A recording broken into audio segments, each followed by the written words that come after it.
¿Qué les parece? ¿Qué les parece la calaña de Nelson Messerane, el capo de Globovisión, el presunto asesino de Danilo Anderson? ¿Qué les parece?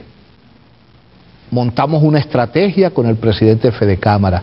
Como soy muy cobarde, no le voy a tirar el guante a la cara al gobierno directamente, sino lo hago por mampuesto a través de un medio pollo que tengo, que es el presidente de Fedecámara, porque así textualmente lo dice, que no lo quiso hacer como grupo Messerane para no enfrentar directamente al gobierno.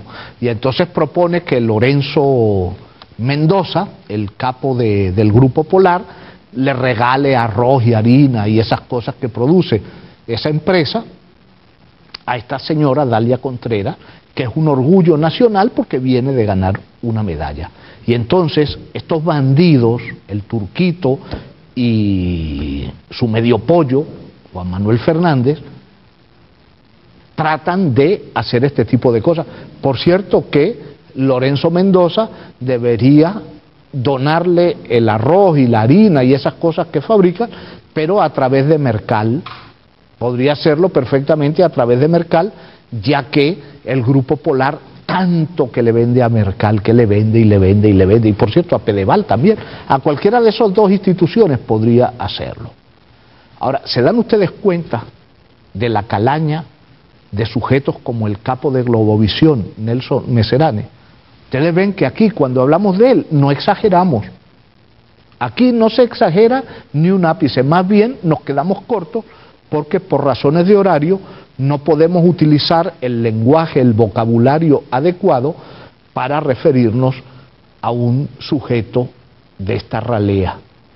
Un sujeto que se mete en conspiraciones, que se mete en planes de magnicidio, que habla de montar estrategias contra el gobierno y cosas por el estilo.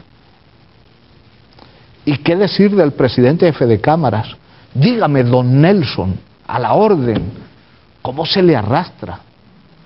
¿Cómo se le arrastra? Ese es el presidente de Fedecámara, ese parejero que llama don Nelson y luego según va armándose la conversación, que se dan cuenta de la bajeza de lo que están haciendo, pues ya sí empiezan a tutearse.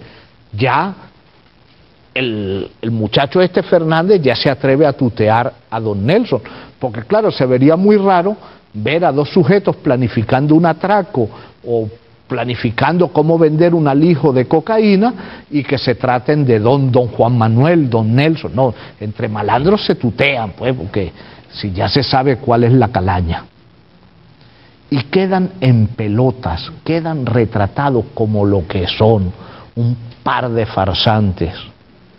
Y luego no faltará un pendejo que salga por ahí diciendo que los grupos empresariales y los organismos empresariales no son políticos. Lo que no son políticos es en el sentido decente del término. Lo que son es politiqueros, politiqueros de la peor especie, porque además no tienen ni la más remota idea de cómo se hace la política. Porque Nelson Messerane es analfabeto en 7 idiomas. Lo único que sabe es apropiarse de dinero por malos métodos.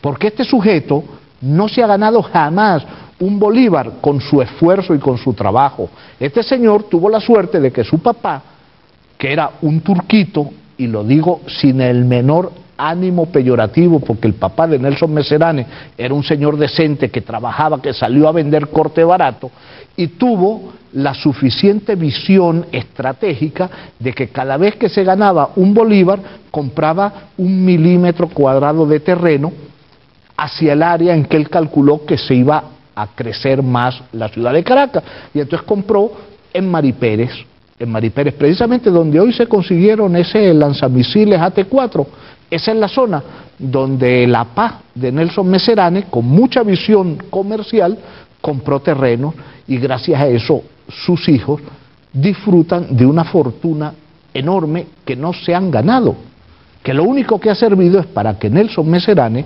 haga marramucias, practique técnicas bancarias reñidas con toda ética, que se dedique a sobornar a gobernadores escuálidos para que coloquen sus cobres los cobres de Venezuela que manejan esas gobernaciones y esas alcaldías en el Banco Federal. Hay todavía algunos organismos nacionales que tienen alguna plata depositada en el Banco Federal. Un banco que siempre, desde que se creó, ha estado guindando. Porque los banqueros, cuando no son honrados, siempre terminan quebrando. Y si no, pregunten qué pasó con el Banco Construcción, con el Banco Consolidado, con el Banco Venezuela, con el Banco Barinas, con el Banco Amazonas, con Fibeca y toda aquella lista inmensa de bancos que en 1994 se desplomaron precisamente porque sus dueños eran unos bandidos y unos incompetentes que llevaron a la quiebra a sus bancos. Porque en la banca, como en todo lo que se basa en hacer negocios con el dinero que la gente confiadamente deposita en ellos, no se pueden hacer marramucias, no se pueden hacer prácticas inescrupulosas, ni ese tipo de vagabunderías en las cuales Nelson Messerane es experto y las realiza un día sí y otro no. Y por cierto que el Banco Federal ha estado cantidad de veces al borde de salir de la Cámara de Compensación, al borde de la iliquidez, al borde de